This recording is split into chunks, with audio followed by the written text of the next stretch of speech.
Vamos lá, a gente vai tratar nesse vídeo a respeito de 4 temas básicos no estudo de matemática, de maneira teórica e rápida, certo?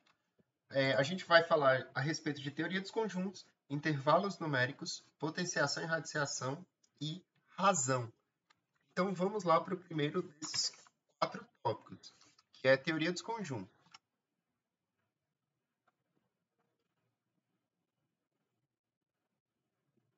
A gente começa definindo conjunto aqui, basicamente conjunto é um agrupamento de objetos, certo?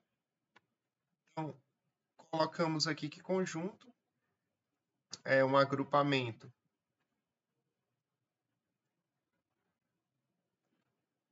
de objetos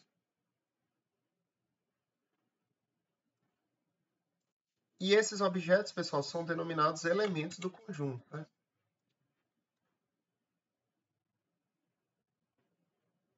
Elementos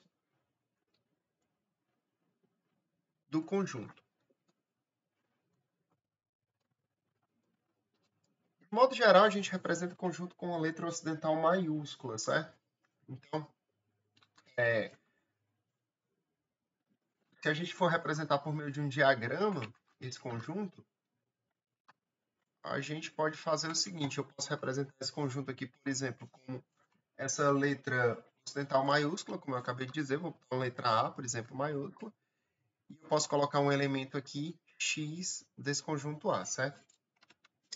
Quando um x, de fato, pertence a um determinado conjunto, né, a simbologia que a gente usa é essa aqui. Essa é a notação de um x, quando um elemento, quando um objeto, de fato, está dentro de um determinado conjunto, a gente diz que o x pertence àquele conjunto, e a notação do, do fato desse elemento pertencer a esse conjunto é essa que eu acabei de descrever, e a gente chama isso aqui de pertence, certo? Então, x pertence a esse conjunto A, a gente denota desse jeito. Para que a gente indique um conjunto, pessoal, a gente, além dessa representação gráfica, né, aqui, a gente pode representar um conjunto escrevendo os seus elementos, não necessariamente de maneira gráfica. Então, vou colocar aqui e listar algumas representações de conjunto.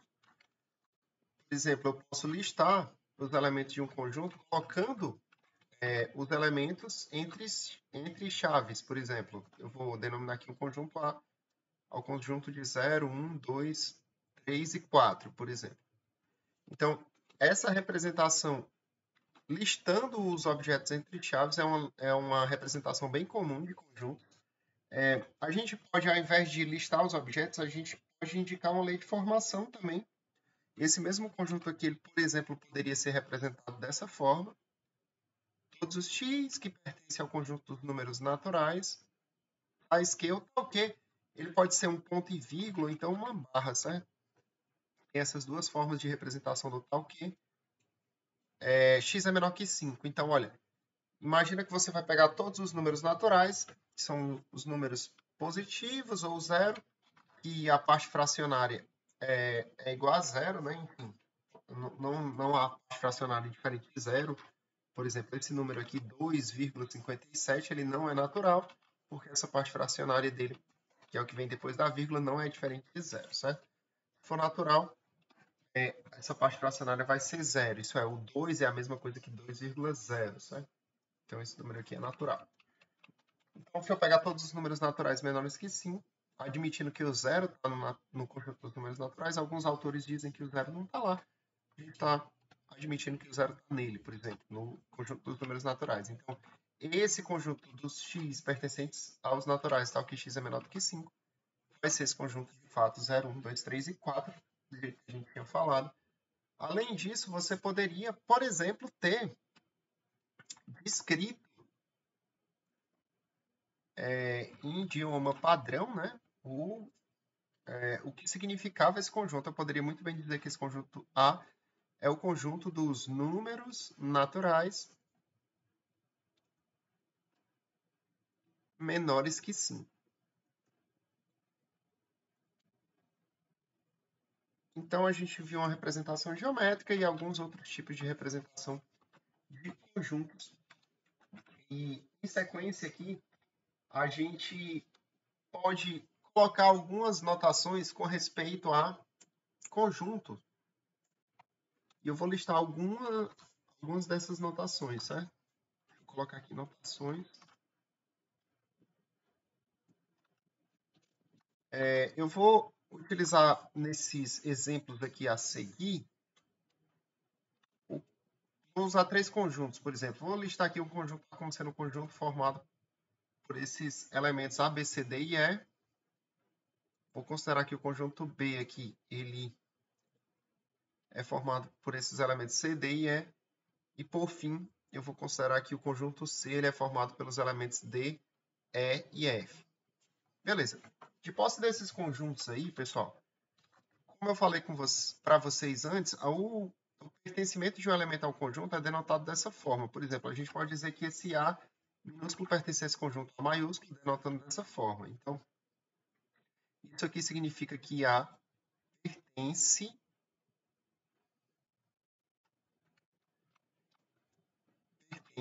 ao conjunto A.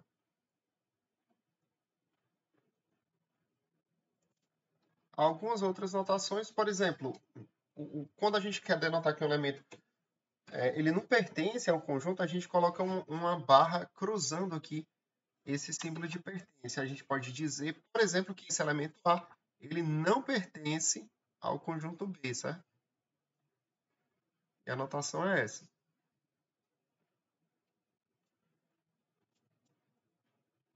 Tudo bem. Algumas outras aqui que a gente pode comentar é o fato de contém estar contido, por exemplo. A gente pode dizer que esse conjunto A ele contém esse conjunto B. Ó. Nota que esses elementos C, D e E aqui, basicamente, representam esse conjunto B.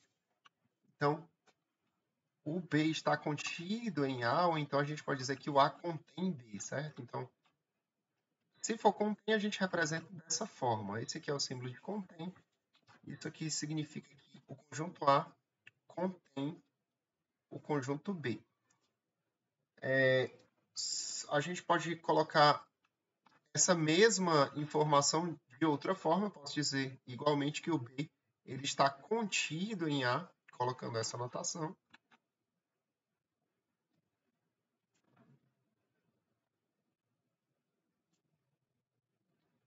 Perfeito. Eu posso dizer, por exemplo, que o conjunto C aqui, ele não está contido em B, né? Por exemplo, não é verdade que todos os elementos de C, D, E e F estão contidos em D, porque o F não está lá, certo? Então, a gente pode representar isso dizendo que o conjunto B, ele não está contido nesse conjunto C.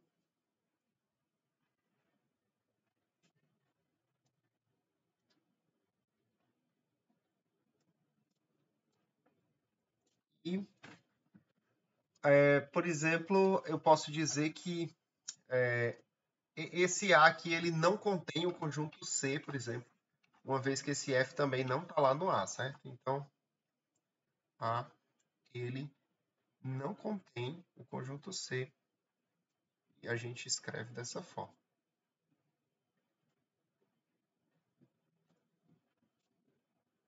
Pronto, a gente colocou aí algumas dessas notações, né? Quando a gente vai tratar de representação por meio de uma maneira gráfica, a gente ainda tem, exemplo do que a gente fez aqui, né? A gente também tem a opção de representar os conjuntos via diagrama de Venn, certo? Vou tratar um pouquinho dele aqui.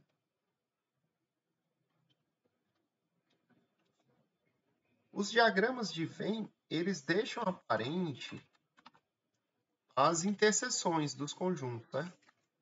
Então, se você tiver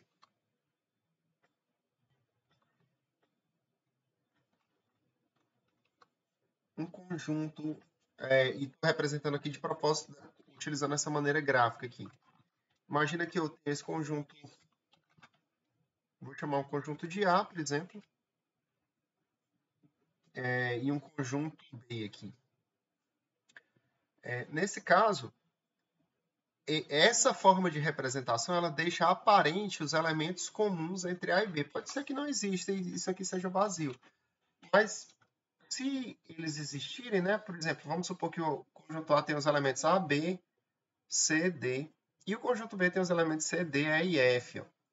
Então, nesse caso, a gente percebe de maneira clara que esses elementos C e D eles são elementos comuns aos conjuntos A e B. Os elementos aqui, A minúsculo e B minúsculo, eles só estão contidos, só pertencem, melhor dizendo, a esse conjunto A. E os elementos E e F, eles só pertencem ao conjunto B, certo? O diagrama de Venn ele é bem útil, porque ele já deixa claro as interseções e os elementos que pertencem somente a algum conjunto especificamente, certo? A gente pode ter conjunto, pessoal, sem elemento algum, certo? Esse conjunto aqui é chamado de conjunto vazio. Se você tem um conjunto e ele é vazio, significa que ele não possui elemento.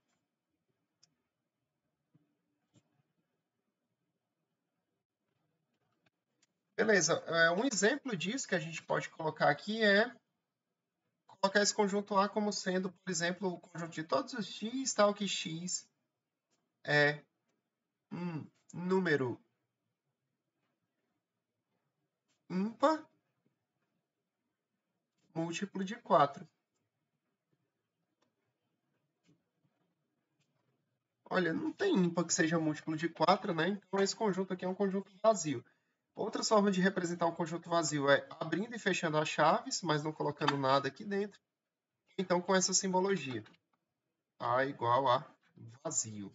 Beleza, então aqui a gente tem listado aqui alguns exemplos de conjunto vazio.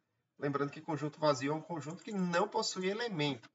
A gente tem algumas definições que são bem utilizadas ainda em teoria de conjuntos, que é, por exemplo, a definição do que vem a ser um conjunto universo. E esse conjunto universo, ele contém todos os elementos que possam vir a ser considerados, né,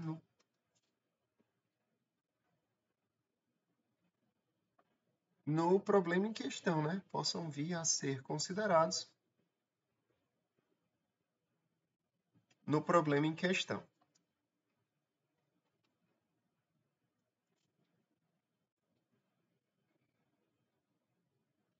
Esse conjunto é chamado de conjunto universo. Eu ainda vou comentar aqui a respeito do que vem a ser conjuntos disjuntos.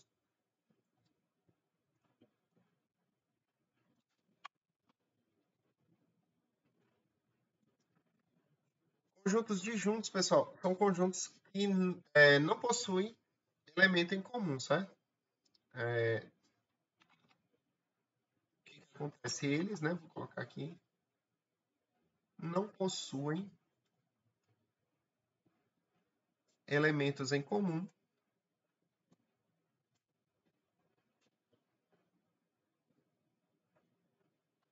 E são chamados de disjuntos. Um exemplo disso aqui, né, de conjunto disjuntos, pode ser aqui um conjunto A do x tal que o x é par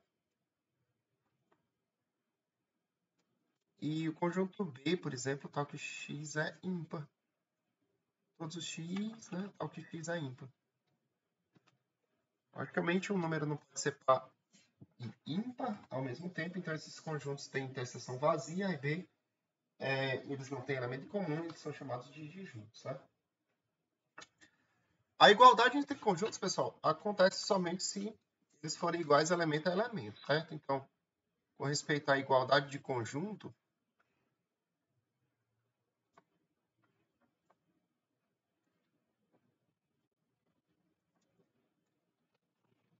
por exemplo, se a gente pegar dois conjuntos arbitrários, né, A e B, eles vão ser iguais se ambos possuem exatamente os mesmos elementos, certo?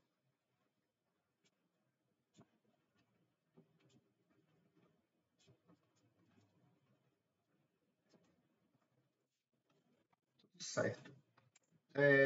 A gente pode colocar algumas operações com conjunto, e eu vou listar aqui as principais, certo? E, por exemplo, eu vou começar aqui pela união de conjuntos. A união em geral é representada com essa simbologia aqui. Se a gente tem dois conjuntos A e B, por exemplo, imagina que eu vou pegar aqui dois conjuntos A e B.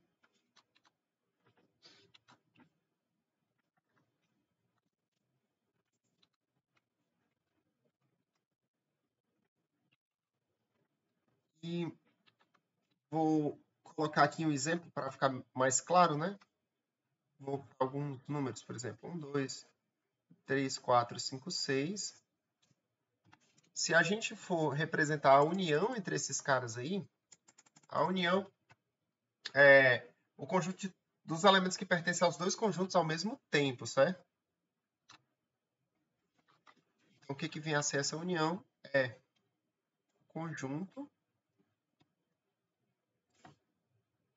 dos elementos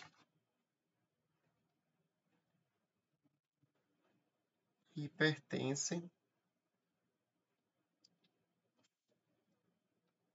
aos conjuntos considerados, né? Pertencem simultaneamente, né? Deixa eu colocar aqui, me permita. Simultaneamente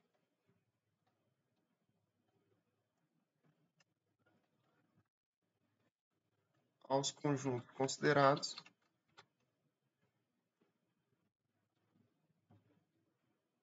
e nesse caso aqui do nosso exemplo, olha, se a gente for colocar aqui a união desses conjuntos, eu vou representar mais uma vez mais uma vez eu digo que a simbologia é essa, a união B. E nesse caso você vai ter os elementos 1, 2, 3, 4, 5 e 6 como sendo a união entre esses conjuntos em questão, certo? Se você considerar a interseção, basicamente vão ser os elementos em comum. A próxima operação que eu vou colocar oficialmente aqui. A notação é essa. Se eu pegar mais uma vez esses conjuntos aqui para ser mais rápido, A e B, para servir de exemplo, a gente tem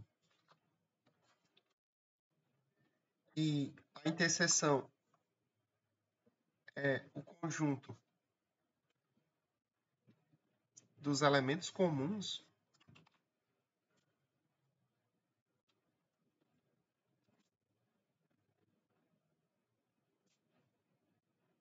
dos conjuntos considerados, né?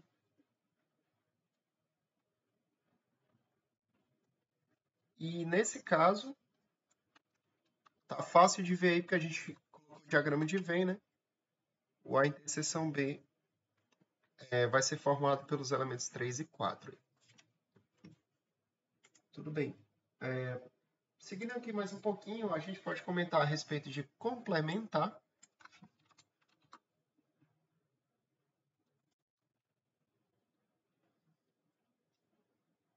E quando a gente está tratando a respeito de complementar, em geral a gente vai precisar daquela definição do conjunto universo, certo? Então, imagine que você tem aqui um determinado conjunto universo que eu vou chamar de U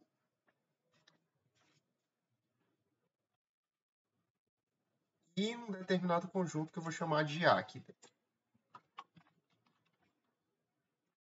Então, o meu U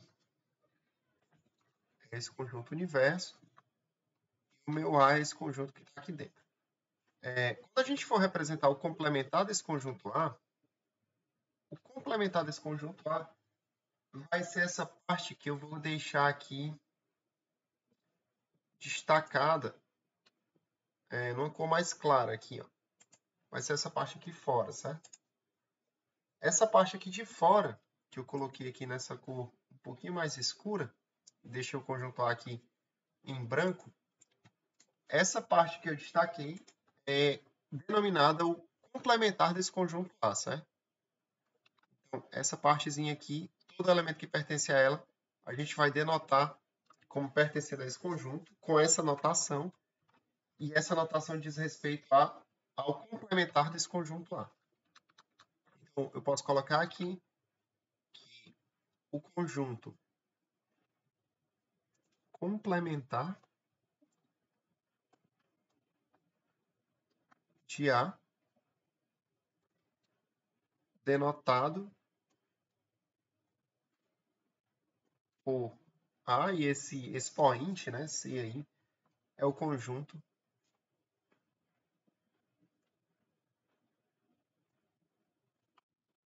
que tem todos os elementos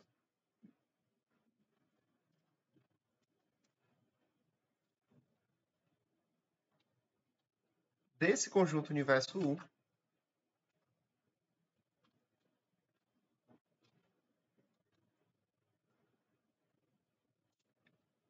que não pertence a esse conjunto A. Certo?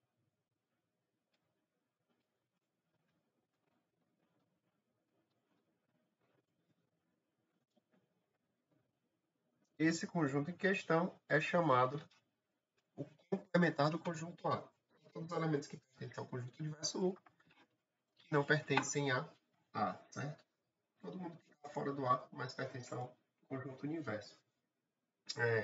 Se a gente colocasse aqui, por exemplo, ó, nessa nossa figura, os números 1, 5, 3, 2, 4, 6 aqui, a gente teria que o complementar nesse nosso exemplo seria o conjunto formado pelos elementos 1, 5, 3 ou 1, 3, 5. Nota que é até interessante eu falar isso aqui, a ordem não interessa, certo? O conjunto formado pelos elementos 1, 5 e 3 é o mesmo conjunto formado pelos elementos 1, 3 e 5.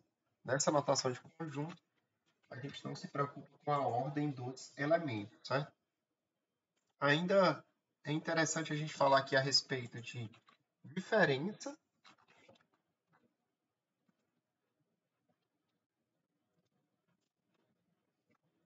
entre dois conjuntos.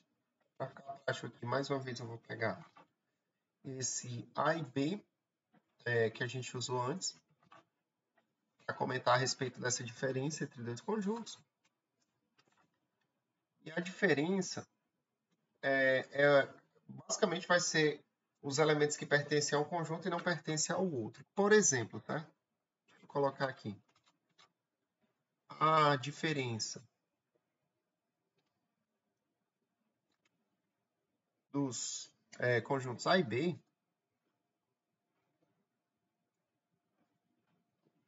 nessa ordem, né?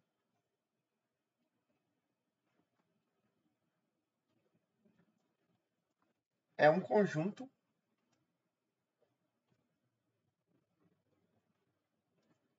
que contém os elementos de A que não pertencem a B, certo?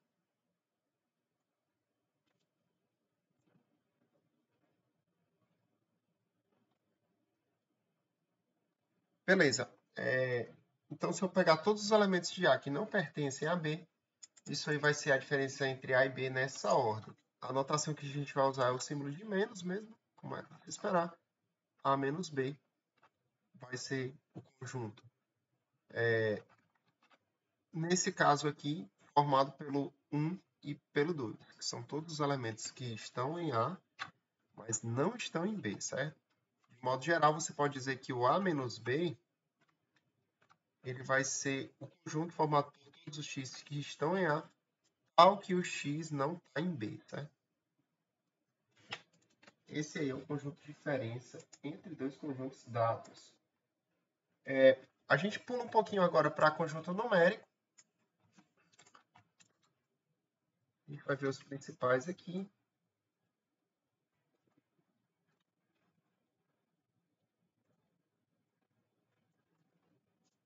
Os principais conjuntos numéricos. Nessa ordem, eu vou começar aqui com o conjunto dos números naturais. A simbologia é essa que eu acabei de escrever. E esse conjunto de números naturais, uma maneira prática da gente representá-los é listando alguns dos objetos. Eu vou considerar que o zero está nele, então 0, 1, 2, 3, 4 e assim por diante. Esse conjunto vai ser o conjunto dos números naturais. Se você considerar o conjunto dos números naturais atrelado aos números de parte inteira igual a zero, podendo ser negativos, aí você vai ter um conjunto que a gente chama de conjunto de números inteiros. Com essa simbologia aqui, o conjunto dos números inteiros vai ser, por exemplo, menos 3, menos 2, menos 1, 0, 1, 2, 3 e assim por diante. Quando a gente passa para o próximo conjunto, é interessante a gente não estar mais listando, mas colocar uma lei de formação. Esse próximo conjunto vai ser o conjunto dos números racionais. Conjuntinho aqui eu esqueci de oficializar, né? Aqui que ele vai ser o conjunto dos números inteiros. Esse próximo aqui vai ser o conjunto dos números racionais, com esse Q cortado aí. O conjunto dos números racionais nada mais é do que o conjunto formado por todas as frações A sobre B, ao que o A pertence aos inteiros. E o B, pessoal, ele pertence aos inteiros com a única ressalva, tem que ser diferente de zero. É justamente o que esse asterisco aqui diz respeito, certo? Ele diz respeito ao conjunto C. Não inclui o zero, né? Então, esse asterisco significa, na prática, diferente de zero.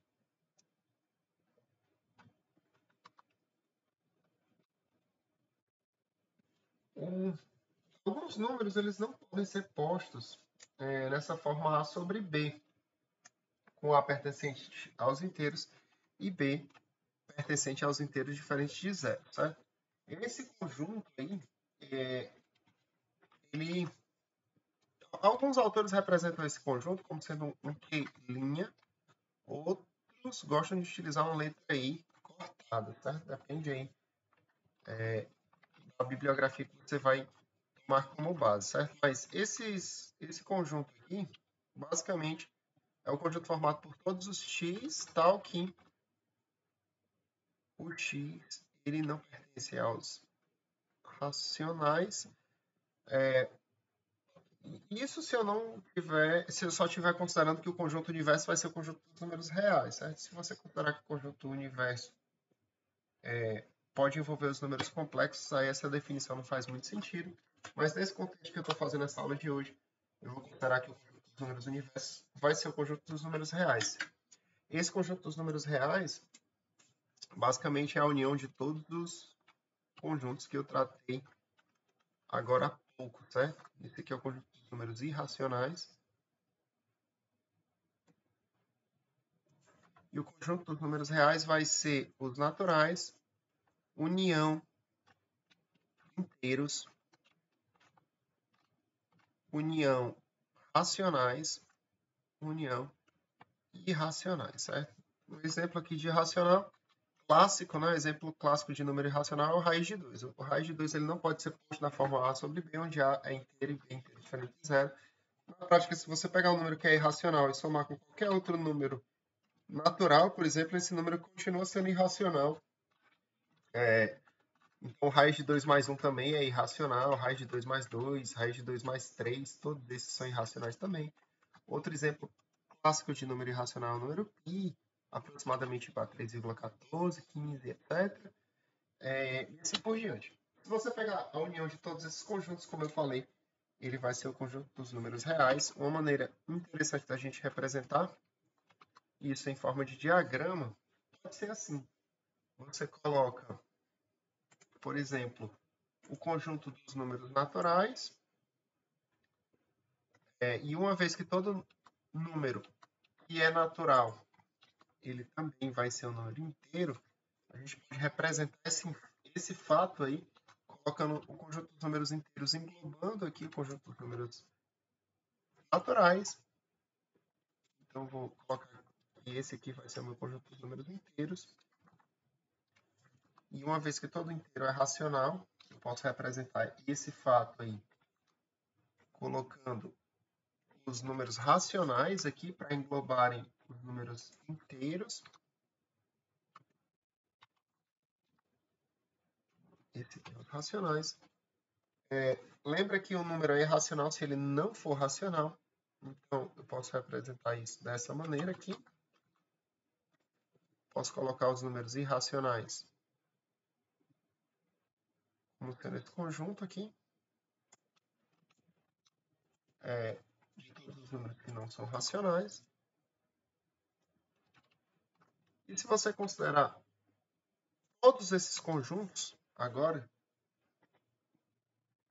todos eles aqui, união, né, a união de todos eles, essa união de todos esses conjuntos aqui é o que a gente denomina conjunto dos números reais, certo? Então, esses aí, melhor dizendo, são os principais conjuntos numéricos que a gente trata.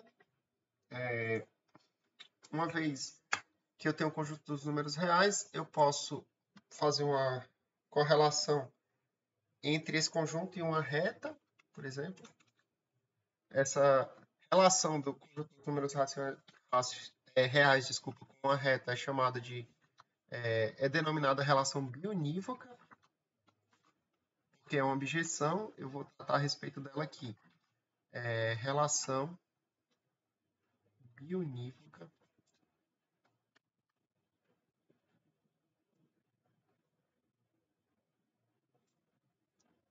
dos reais com uma reta orientada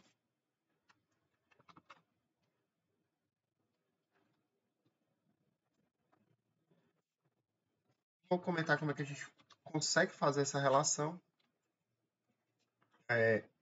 A gente vai representar qualquer número real como se fosse um ponto de uma reta. Para isso, primeiramente, você tem que ter uma reta orientada, tem uma orientação nessa reta. Vou colocar essa orientação aqui, por exemplo, para a direita. Uma vez que eu tenho uma reta e uma vez que eu decidi uma orientação para ela, eu vou escolher qualquer ponto dela, o que eu bem entender. E esse pontinho aqui, que eu vou chamar de O, eu vou correlacionar esse ponto O da minha reta com o número 0. Uma vez que eu coloquei a orientação aqui, por exemplo, para a direita, eu vou colocar o número 1 à direita do 0, porque o número 1 vai ser maior que o 0. Eu escolho qualquer local à direita do 0 e ponho o meu número 1 lá. E quando eu faço isso, eu defini o que vem a ser a unidade de medida da minha reta em questão. Tendo 0 e tendo 1, aí você consegue colocar todos os outros números aí. 0, 1, por exemplo, o menos 1 fica aqui. Vou colocar aqui com o mesmo padrão de cor, né? O menos 1 fica aproximadamente aqui. Se você perceber, uma vez que o menos 1 está aqui, por exemplo, você pode colocar o outro ponto aqui, onde cada ponto desse é representado oficialmente, né, por uma letra ocidental maiúscula também, a exemplo do conjunto.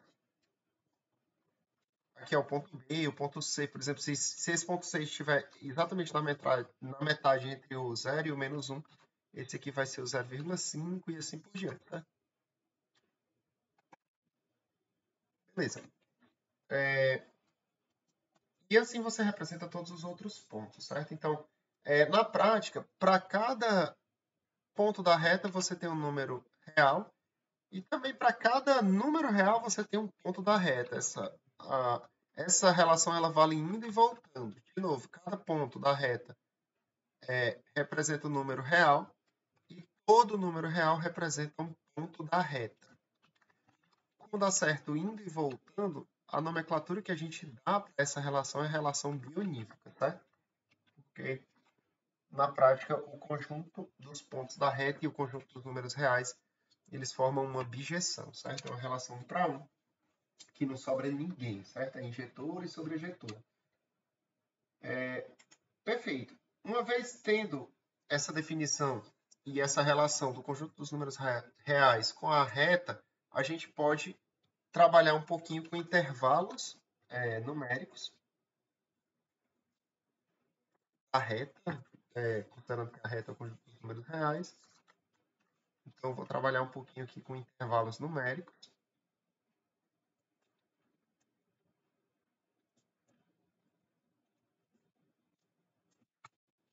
E a gente pode usar essa notação da reta aí para representar todos os números em um determinado intervalo. Por exemplo, se você põe aqui a reta orientada para a direita, um determinado número A e um determinado número B com bolinhas fechadas, essa região aqui entre A e B, ó, com essas bolinhas fechadas, eu posso representar como sendo um intervalo fechado AB. E esse intervalo fechado AB nada mais é do que o conjunto de todos os pontos pertencentes aos reais, ao que o número ele tem que ser maior ou igual do que A e menor ou igual do que B, certo? Esse intervalo aqui é considerado ser um intervalo fechado, certo?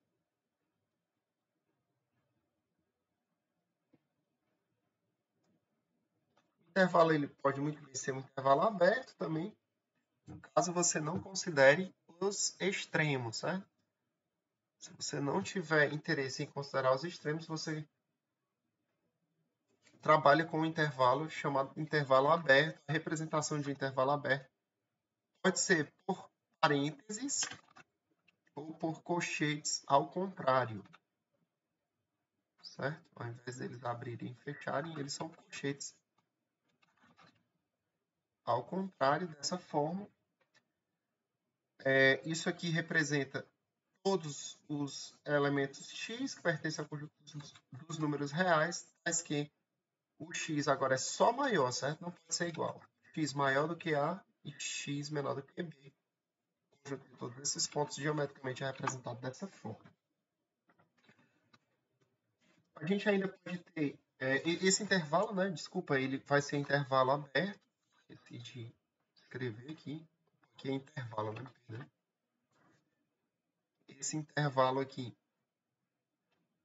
ele é considerado ser intervalo aberto.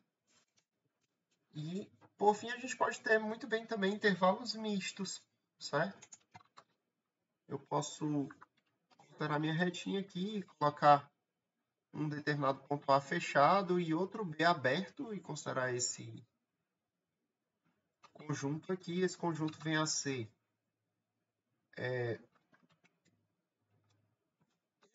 vou colocar aqui com calma, certo? Esse conjuntinho aqui em questão, ele é fechado no A e aberto no B. Esse aberto no B tanto pode ser com o parêntese quanto com o colchete ao contrário, certo? Quem decide aí é você. Esse intervalo aqui, ele representa o conjunto de todos os x que são maiores ou iguais a A, porque está fechado em A, mas menores que B, certo? Outra possibilidade de intervalo misto por exemplo, você deixando o extremo esquerdo aberto e fechando o extremo direito. Fazendo isso, você vai ter o intervalo da forma aberto em A, fechado em B. Lembrando que você poderia ter colocado um parêntese aqui no lado esquerdo desse A. E esse conjunto aqui eu teria que ter colocado x, né? Antes. É o conjunto de todos os x, né? Colocando a anotação direitinho. Pertencente aos reais. Ok, né? Aqui também, x pertencente aos reais. Ok, o x desculpa, é maior do que o A. Maior do que o A. Pode ser igual, mas ele pode ser igual a B, né? Porque está fechado aqui. Então, menor ou igual a B. Beleza. Esses dois tipos de intervalo aqui são chamados de intervalos mistos.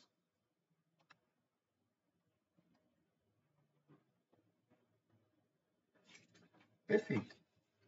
Seguindo aqui um pouquinho, a gente pode ter também intervalos mistos, onde um dos extremos seja infinito, certo?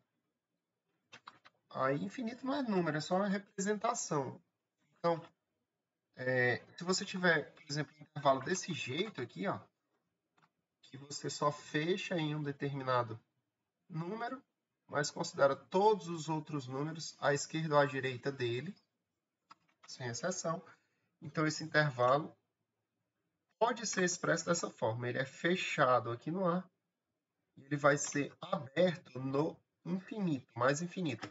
Um infinito ou menos infinito, pessoal, ele tem que ser um intervalo aberto, uma vez que você não consegue fechá-lo, certo? Então, esse intervalo aqui, basicamente, são os x pertencentes aos reais, só que o x é maior ou igual a A, certo?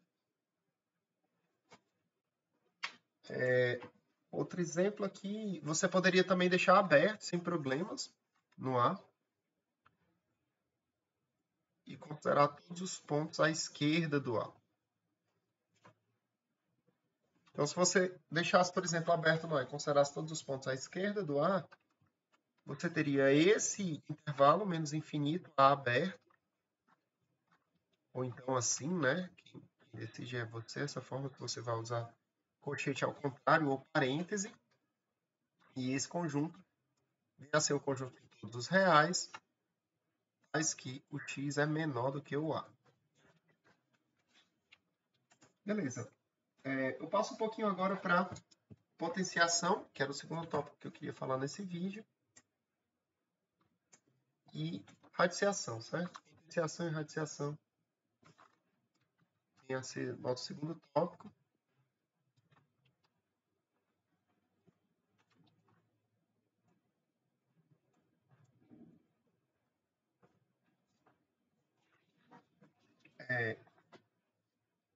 Uma potenciação, né, ou exponenciação, basicamente é uma forma da gente representar seguidas multiplicações de um número por ele mesmo, certo? Vou colocar aqui de forma genérica. Eu tenho, por exemplo, um a elevado a n aqui, onde esse n é um número natural. Isso aqui basicamente vai ser o a. Esse pontinho aqui no meio significa a vezes a, certo? Então é como se eu estivesse pegando o a vezes a.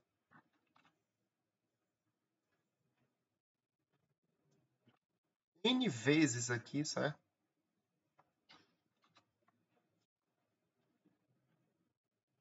E a maneira mais prática da gente representar isso aí é colocando um a elevado a n, certo? Esse número de baixo a gente o denomina de base, e esse número aqui de cima a gente o denomina de expoente. Não necessariamente o expoente e a base tem que ser números naturais. Eu posso listar aqui alguns exemplos.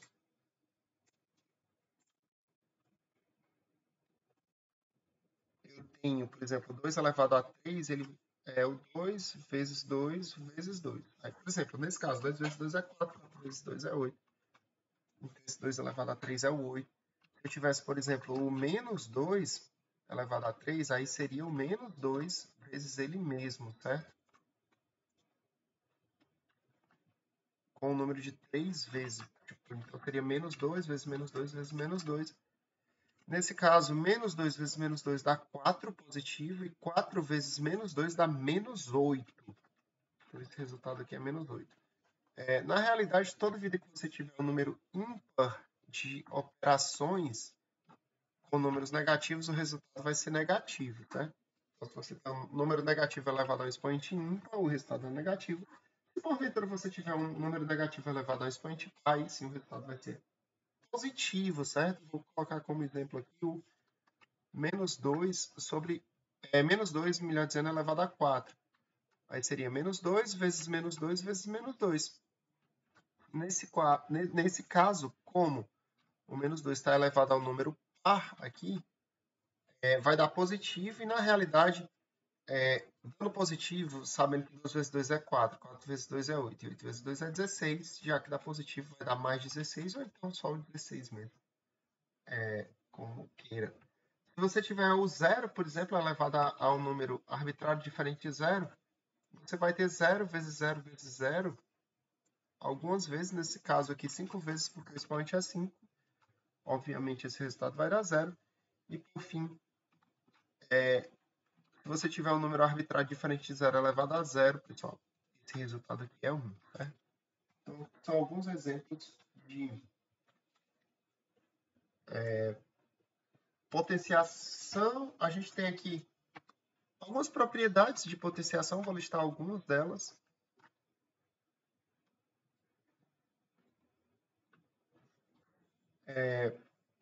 Uma das principais propriedades de potenciação é o produto de mesma base, certo?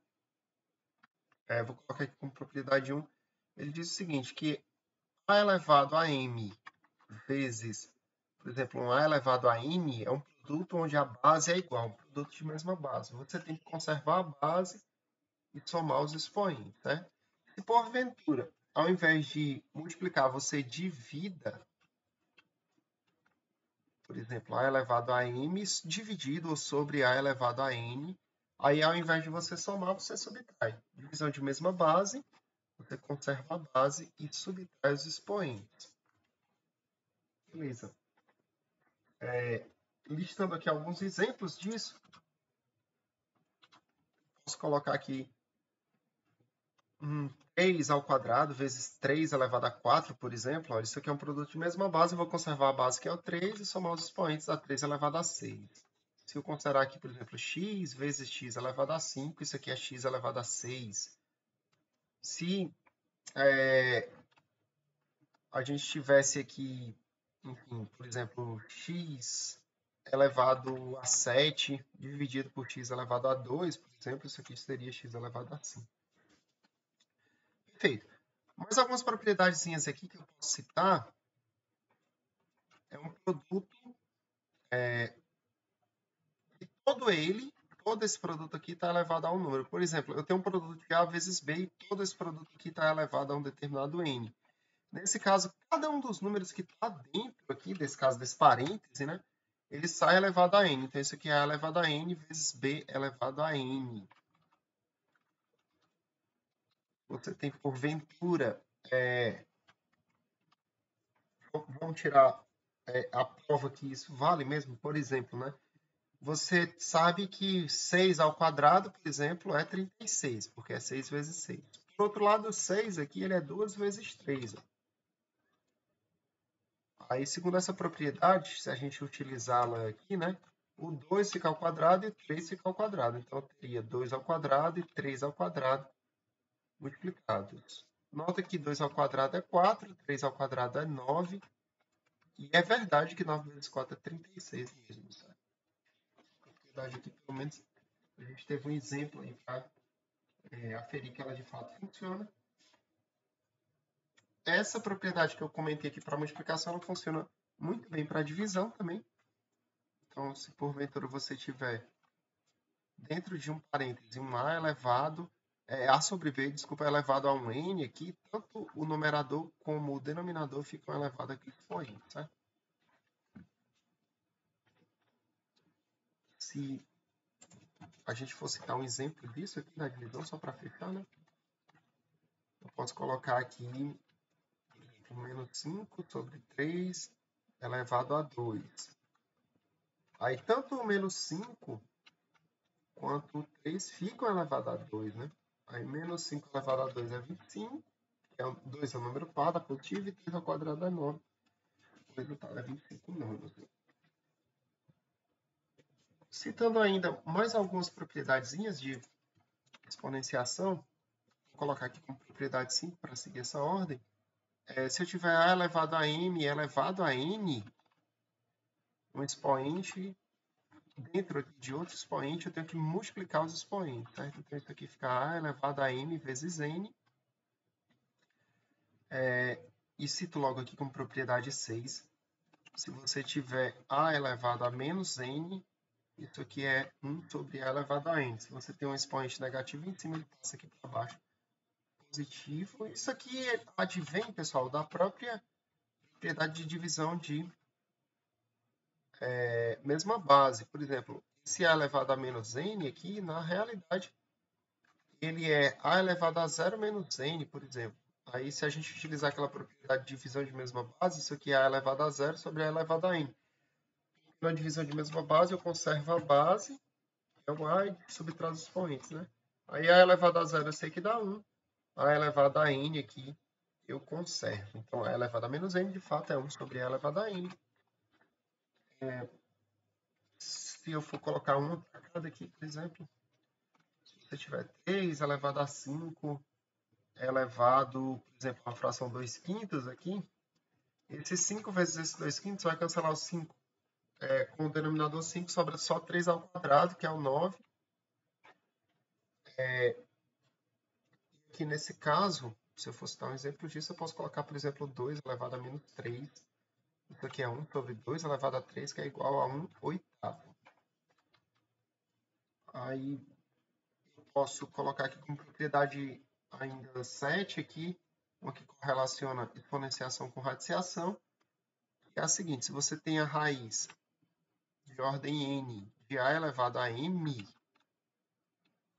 isso aqui é a mesma coisa que a elevado a m sobre n, certo? Forma de fração, esse expoente vai ficar. Então, se eu for colocar exemplo disso, ó, dessa última aqui, se eu tenho, por exemplo, 9 elevado a 1 meio, isso aqui é a mesma coisa da raiz quadrada de 9 elevado a 1. Raiz quadrada é a mesma coisa que tem um 2 aqui, não precisa colocar. E elevar a 1 também não precisa colocar, né? Isso aqui, então, é a mesma coisa que a raiz de 9, que vem a ser 3. Se você tiver uma operação aqui, você pode combinar essas propriedades que a gente viu antes. Por exemplo, raiz cúbica de x ao quadrado vezes x elevado a 1/3 aqui. Essa raiz cúbica de x ao quadrado pode ser, por essa propriedade, expressa como sendo x elevado a 2/3 vezes esse x elevado a 1/3. Aí eu sei que o produto de mesma base, eu conservo a base, que nesse caso é o x, e somos os expoentes. Aí 2/3 mais 1/3 dá 3/3. É a mesma coisa que x elevado a 1, que é a mesma coisa que x, certo? Perfeito. Nesse caso, pessoal, quando a gente tem uma raiz aqui, a dessa ordem n aqui, por exemplo, o a aqui em questão, ele é chamado de radicando, e esse n aqui ele é chamado de índice da raiz, certo? Beleza. O caso é que quando você tem uma raiz, né? Quando você tem uma raiz aqui, por exemplo, quando eu tenho uma raiz quadrada de 16, para eu resolver isso aqui, eu tenho que pensar qual é o número que eu tenho que elevar ao quadrado para ser igual a 16, certo? É isso que eu tenho que raciocinar. Nesse caso, esse número aqui vai ser o número 4, certo? Porque 4 ao quadrado é 16, certo? Beleza. Se porventura você considerasse menos 16 aqui, e tentasse extrair a raiz quadrada dele, de menos 16, aí esse resultado aqui ele não existe, pelo menos, né, se você estiver considerando o conjunto dos números reais. Lá no conjunto dos números complexos, sim, ele vai existir, mas no contexto do conjunto do universo, sem o conjunto dos números reais, esse resultado não existe, porque não tem como eu multiplicar dois números reais e obter... não tem como eu multiplicar o número real por ele mesmo, melhor dizendo, e obter um resultado negativo. Se eu, porventura, multiplicasse menos 4 vezes menos 4, ele por ele mesmo daria 16 positivos de novo, certo? Então, por isso que esse resultado aí, ele não existe no conjunto dos números reais. Para fechar aqui, como a gente tinha comentado no início desse vídeo, eu vou só tratar a respeito de razão, proporção e um pouquinho de fração. A gente tem uma razão, pessoal, entre dois números, quando eu tenho um quociente com respeito a esses números em questão. Por exemplo, se eu tenho uma razão entre A e B, nessa ordem, né? Essa razão entre A e B vai ser expressa como sendo essa fração A sobre B. Esse A aqui ele é chamado de termo antecedente da razão.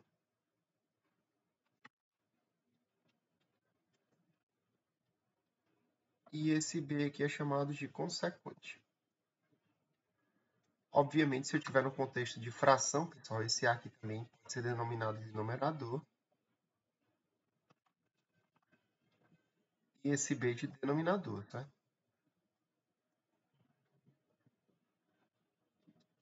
Beleza. Se eu tiver só nesse contexto ainda de fração mesmo, representação de dois números, uma forma clássica disso aí é a representação de porcentagem. Quando você tem uma porcentagem aqui, nada mais é do que a representação de uma razão ou de um quociente entre dois números, colocando o denominador como sendo 100. Por exemplo, se você tiver a fração 1/4 aqui, essa fração 1/4, o denominador dela, obviamente, não é 100, certo? Só que se eu multiplicar numerador e denominador, por exemplo, pelo mesmo número, eu obtenho o que a gente chama de fração equivalente a essa. 1 vezes 25 é 25 e 4 vezes 25 é 100. Nesse caso, essa fração equivalente tem o denominador igual a 100. Se você conseguir escrever uma fração colocando o denominador aqui para ser 100, essa fração pode ser colocada numa forma de porcentagem, certo? 25 sobre 100 pode ser representado como 25 e o símbolo de porcentagem, que é esse aqui. Então, 25 seguido pelo símbolo de porcentagem é denominado 25%. Na realidade, isso aí é 25 dividido por 100, tá? Quando você tem uma igualdade de duas razões, você tem o que a gente chama de proporção. Então, uma proporção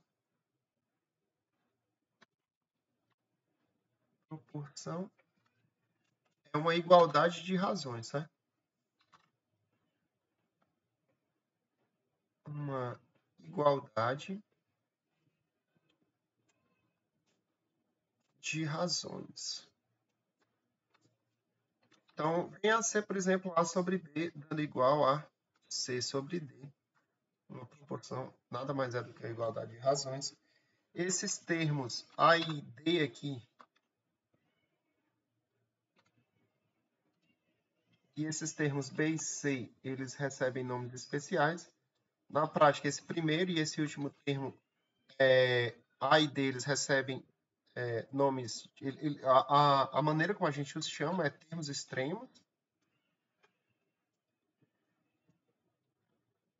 E esse B e C a gente chama eles de termos meios.